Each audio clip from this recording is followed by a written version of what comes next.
कमरे का चक्कर लगा लगा कर उसके पैर दुख गए थे, मगर कोई हल उसे नजर नहीं आ रहा था। वो समझ नहीं पा रही थी कि अपनी उलझन किसे बताए, क्योंकि वो कोई खास बात नहीं थी। अगर किसी से कहती भी तो शायद निधि की कम अकली या नादानी को ही दोष दिया जाता। हमेशा से ही सुनती आई थी कि ससुराल किसी परीक्षा हॉल से कम नहीं है। आप 100 में से 100 नंबर लेने वाली तैयारी करके भी परीक्षा कमरे में जाओ तो भी पास नहीं हो सकोगे। ससुराल वो जगह है जहां ऊंट को सुई के सुराग से गुजारा जाता है। अंजलि भाभी कहती थी, पति सिरहाने का सांप होता है जो किसी भी समय डस लेता है। पति पर अंधा विश्वास उसके ढंग को और जहरीला बना देता है। वो ससुराल से जुड़ी हुई कहावतें सच होती देख रही थी, और अब चाहते हुए भी निधि वीर से बात नहीं कर पा रही थी, क्योंकि वो पति का बदलता रूप देख रही थी। हर रोज वीर से बात करने का सोचती और हर रोज इरादा मिट्टी का ढेर साबित होता। जिंदगी अजीब उलझन में फंस चुकी थी, कोई रास्ता दिखाई ही नहीं दे रहा था। वो तो थक हार कर कुर्सी पर बैठ गई थी। निधि 3 भाइयों की इकलौती बहन थी। माँ बचपन में ही ये दुनिया छोड़कर चली गई थी, तो घर की जिम्मेदारी निधि के पिता पर आ पड़ी। अकेले ही 4 बच्चों की परवरिश करना बहुत मुश्किल था। सारे खानदान ने मिलकर दूसरी शादी पर जोर डाला। सारे हालात समझते हुए भी वो दूसरी शादी करने के लिए तैयार नहीं हुए थे। वो मासूम बच्चों पर सौतेला रिश्ता थोपना नहीं चाहते थे। किसी न किसी तरह से 2 साल गुजारे और बड़े बेटे के इंटर करते ही अपने दोस्त की बेटी से शादी करवा दी। उनका फैसला सबको हैरत में डाल गया, मगर वक्त ने साबित किया कि उनका फैसला सही था। अंजलि बहुत ही सुलझी हुई लड़की थी और उसने आते ही घर में औरत की कमी को पूरा कर दिया। निधि के पिता का ख्याल रखना, देवरों की जरूरत पूरी करना, मगर जिस बात से इन सब को तसल्ली हुई थी वो निधि के प्रति उसका व्यवहार था, और ये व्यवहार हमेशा मौजूद रहा था। निधि के पिता के इस दुनिया के जाने के बाद भी अंजलि निधि की परछाई बनी रही, और देवरानियों के घर में आने के बाद भी उसकी हैसियत घर में कम नहीं हुई थी। समय का काम तो गुजरना होता है और वो गुजरता चला जाता है। निधि कॉलेज में पहुंच गई। भाइयों के बच्चे भी स्कूल जाने लगे थे, मगर जो पेड़ अंजलि के ससुर लगा कर गए थे उसकी घनी छांव इतने साल गुजरने के बाद भी मौजूद थी। निधि की शादी का समय आया तो अंजलि ने वो सब कुछ करके दिखाया कि देखने वाले हैरान रह गए। वो भाभी कम और माँ ज्यादा लगती थी। निधि का बेहतरीन से बेहतरीन रिश्ता आया। अंजलि ने निधि को सिर्फ प्यार ही नहीं दिया था, बल्कि संस्कार भी दिए थे। हर वो चीज जो माँ अपनी बेटी को देती है, अंजलि ने ही उसे पढ़ाया लिखाया था। ससुराल विदा करते हुए वो यूं रो रही थी जैसे जिगर का टुकड़ा निकाल दिया हो। प्यार और लाड़ में पली निधि ससुराल में घबरा रही थी। अंजलि की लाडली हर हुनर में माहिर सही, मगर ससुराल के सबक नहीं पढ़ पा रही थी। जब भी वीर से बात करने का सोचती तभी नई उलझन दिल में डेरा डाल लेती थी। इतने दिन के सोच विचार से कुछ हासिल नहीं हुआ था, और अब उसका सिर्फ एक ही हल था, और वो अंजलि की गोद थी। अपने इस ख्याल को अपनी सास को बताने के लिए वो कमरे में चली गई। आओ बेटी, वहां क्यों खड़ी हो?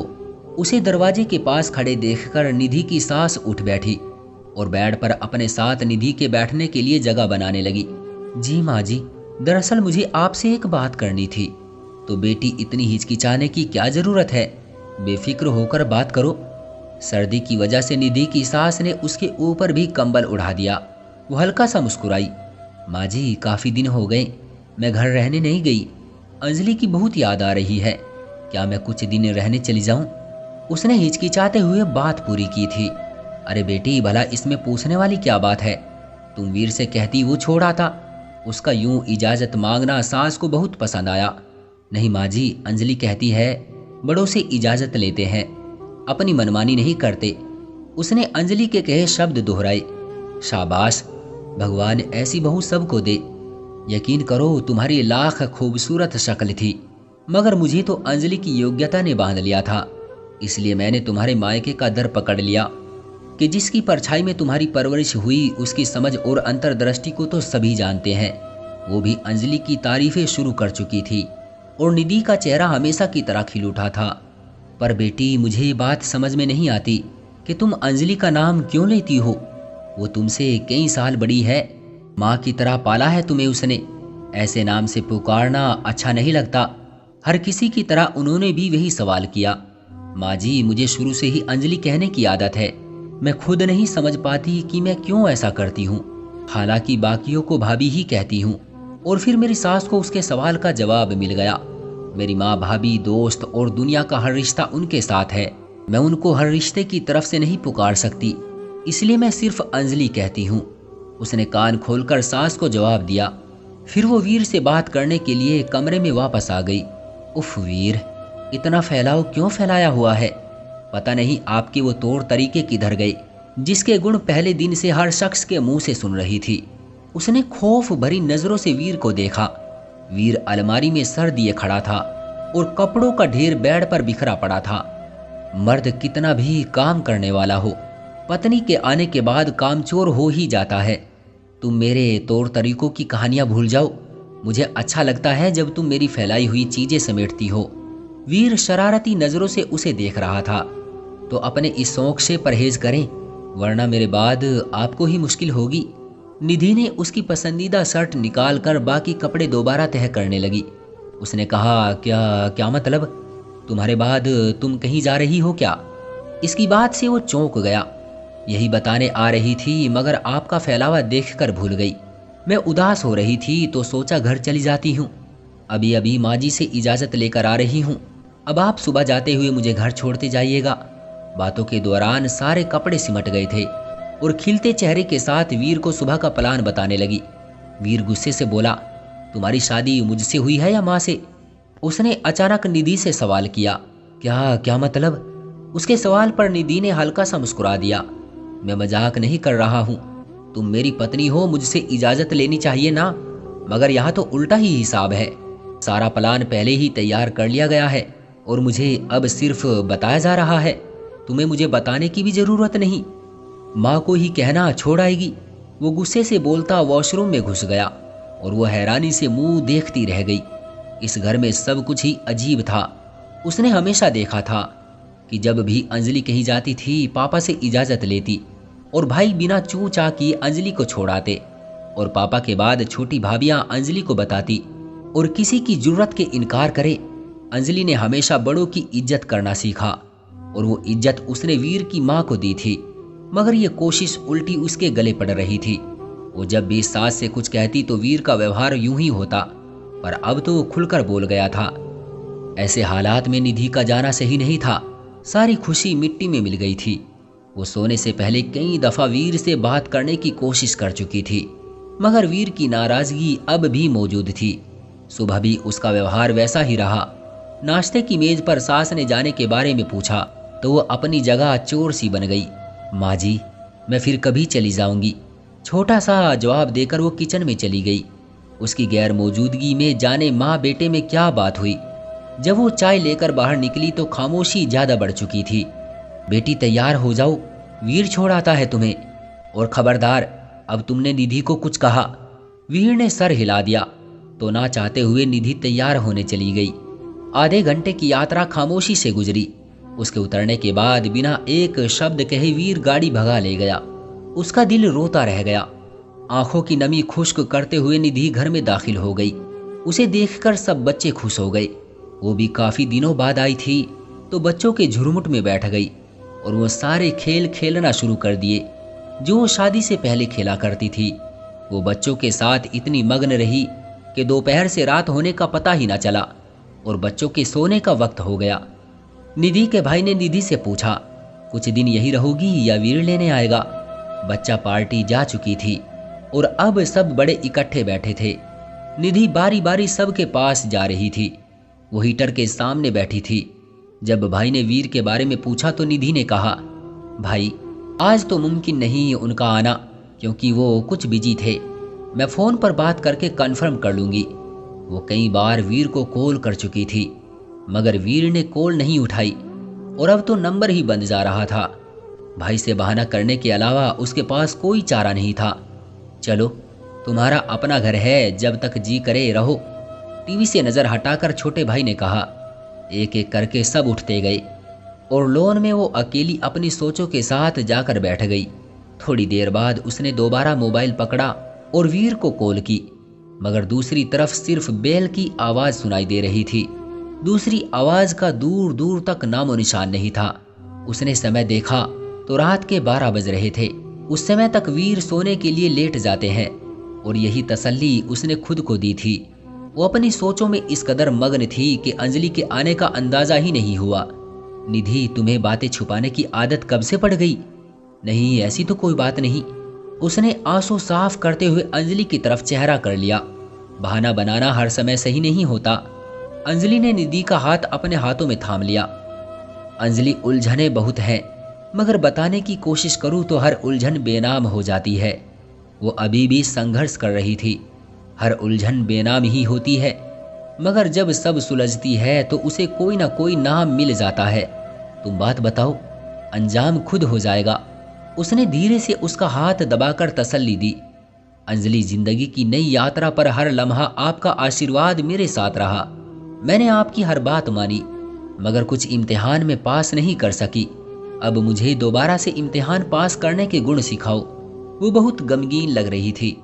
निधि, हर लड़की ये सब कुछ बर्दाश्त करती है, इतनी जल्दी हार नहीं मानते। चलो बताओ क्या हुआ? इनका नर्म स्वर निधि को शांत कर गया। अंजलि, मैंने हर बात में माँ जी का मशवरा जरूरी समझा, क्योंकि आपने कहा था बड़ों को उनके स्थान से नीचे नहीं लाना चाहिए, और आपने ठीक ही कहा था। मगर वीर को ये पसंद नहीं है। वो चाहते हैं मैं उनसे राय लूं और उनकी मानूं। अगर मैं ऐसा करूंगी तो माँ जी का मान टूट जाएगा। अभी कुछ दिन पहले मुझसे डिनर सेट की प्लेट टूट गई तो माँ जी को बहुत बुरा लगा। वो मुझे डांटने लगी तो वीर ने मुझे दहेज के बर्तन निकालने को कह दिया। मैंने ऐसा नहीं किया।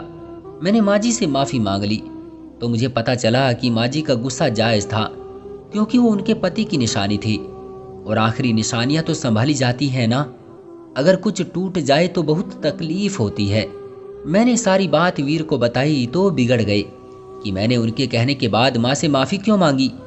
मगर अंजलि, भगवान जानता है मैं बहुत शर्मिंदा थी। अंजलि ने निधि के हाथों में हाथ दिए वो बोलती चली गई। ये इतनी बड़ी बात नहीं है। लोगों और रिश्तों को समझने के लिए बहुत वक्त बर्बाद होता है। लोगों को समझने से अच्छा है तुम इतनी आसान बन जाओ कि सब तुम्हें समझने लगे। अंजलि, तुम भी तो बहुत ही, मगर पापा आपका कितना ख्याल रखते थे। हम सब बहन भाई आपका दिल दुखाने के बारे में सोच भी नहीं सकते थे। हमारे पास हर विश्वसनीय संदर्भ आप हैं। उसने सवालिया नजरों से अंजलि को देखा। उनके इंप्रेशन समझ से बाहर थे। जिंदगी का नया सफर किसी के लिए आसान नहीं होता। समझो कि लड़की एक लंबी सड़क की मुसाफिर बन जाती है जो अंत से भी ऊंचा है। कब खतरनाक मोड़ आ जाए, कब रेगिस्तान में खो जाए, कब नखलिस्तान में कदम रख दे, कब पहाड़ी की कैद में फंस जाए, और कब बर्फीली चट्टानों में चीन वादी हो जाए, उसे कुछ नहीं पता होता। अंजलि किसी सोच में खोती जा रही थी। मैं नहीं जानती मेरी सास के साथ मेरी माँ की क्या दुश्मनी थी, मगर वो दुश्मनी आज तक मैं भुगत रही हूँ। पापा बहुत अच्छे थे।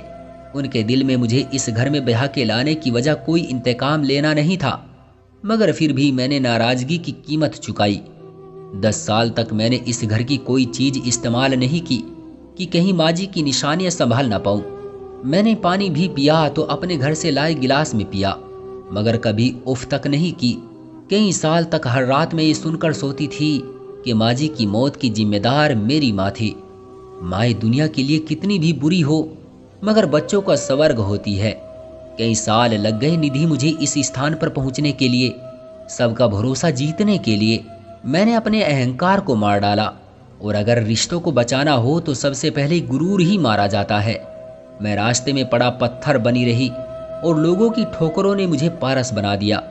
अंधेरे लोन में सिर्फ निधि की सिसकियां गूंज रही थी। अंजलि बिल्कुल खामोश हो चुकी थी।